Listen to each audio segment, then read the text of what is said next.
আসসালামু আলাইকুম প্রিয় বন্ধুরা, এই যে দেখুন একজন স্বামী তার স্ত্রীকে জীবিত মাটিতে পুঁতে ফেলানোর চিন্তা ফিকির করতেছে। স্ত্রী ঘরে পড়ে গিয়েছে, স্ত্রী বৃদ্ধ হয়ে গিয়েছে, স্ত্রী চলাফেরা করতে পারতেছে না, স্ত্রী ঘরে পড়ে আছে।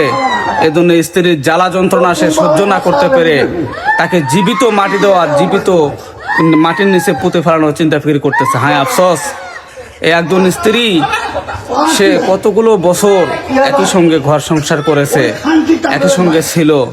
আজকে স্ত্রীর অসুস্থতার কারণে সে বিছানায় পড়ে গিয়েছে, ঘরে পড়ে গিয়েছে, চলাফেরা করতে পারে না, তার কষ্ট হয়, স্বামী অতিষ্ঠ হয়ে গিয়েছে।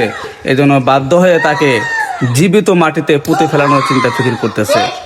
আল্লাহ তাআলা আমাদের সবাইকে হেফাজত করুক, এরকম বালা মুসিবত যেন কারো না আসে, এরকম সমস্যা যেন কারো না আসে, এরকম দিন যেন কারো না দেখতে হয়। আল্লাহ তাআলা আমাদের সবাইকে হেফাজত করুক।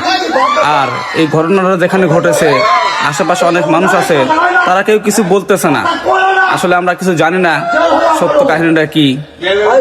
তাদের উচিত ছিল আশেপাশে যারা আছে তাকে কিছু বলা। এরকম জীবিত একজন মানুষকে কেউ মাটিতে পুঁতে ফেলতে পারে? এরকম কেউ করতে পারে? আল্লাহ তাআলা আমাদের সবাইকে হেফাজত করুন।